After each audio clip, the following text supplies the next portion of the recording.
Okay, so the next chapter which I am planning to start is the white matter of the cerebrum and the lateral ventricle. So I'll be able to complete the ventricles also, and also the white matter is actually important. So there are association fibers, there are commissural fibers, and there are projection fibers. Okay, three types of fibers are there: association, commissural, and projection fibers.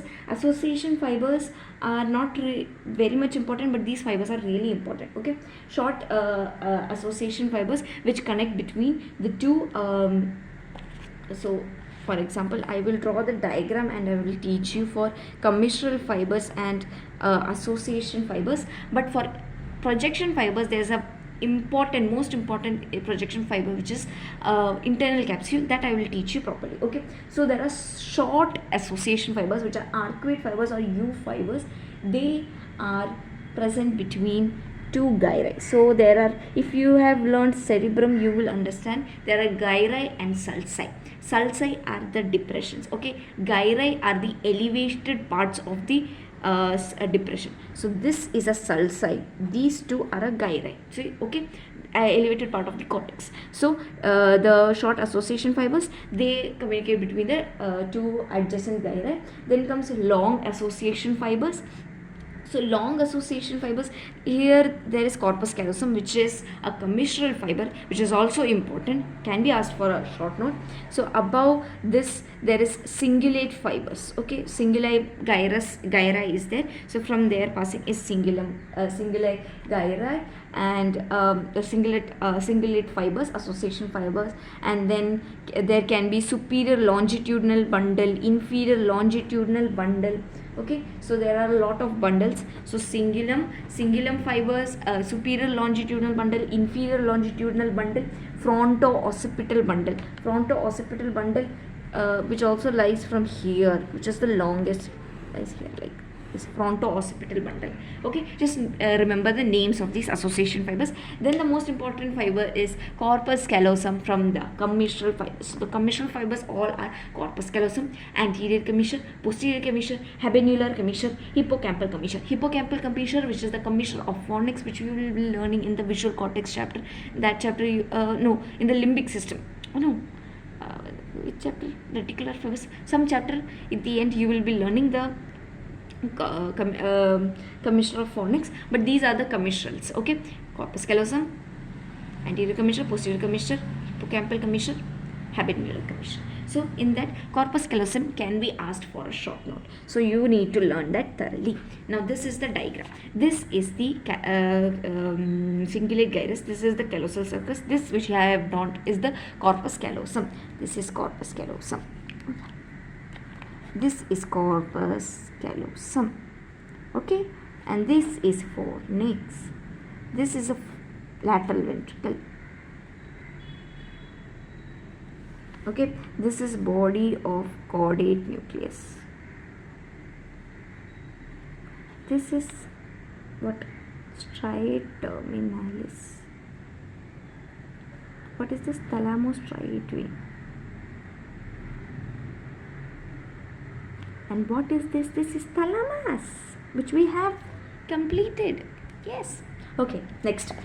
So corpus callosum is the largest commissure of the brain. It connects the two cerebrum. So there is the cerebrum. Here is another cerebrum. Here this connection is corpus callosum. Okay, since it connects the neocortex, so it connects the neocortex of the two sides, and it is enormous in man, 10 centimeter. Good. Okay, the corpus callosum connects all part of the cerebral hemispheres, like interthalamic adhesions, which we have learned in two thalamus. There are two thalami. They are connected to each other by this. Similarly, they are connected to each other by this. I need to complete the external features fastly. So quick.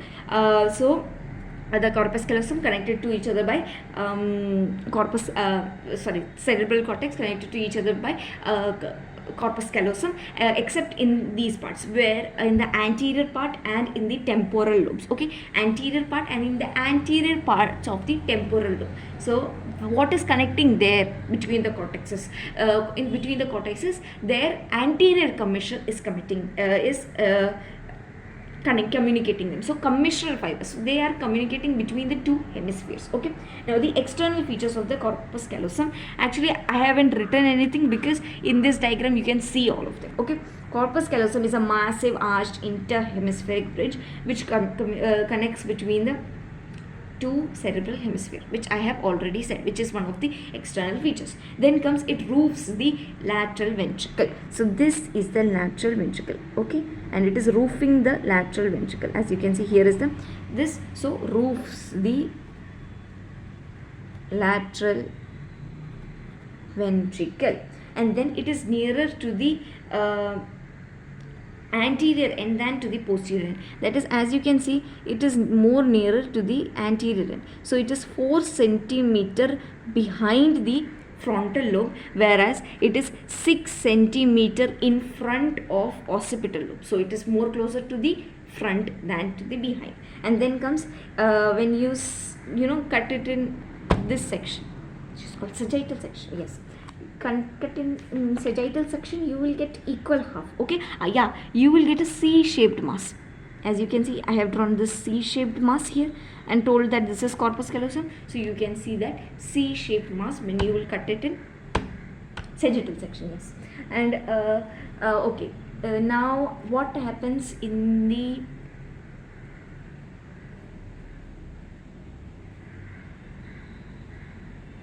in the medial part, as you can see in the medial boundary, it is communicating with the fornix, right? It is communicating with the fornix.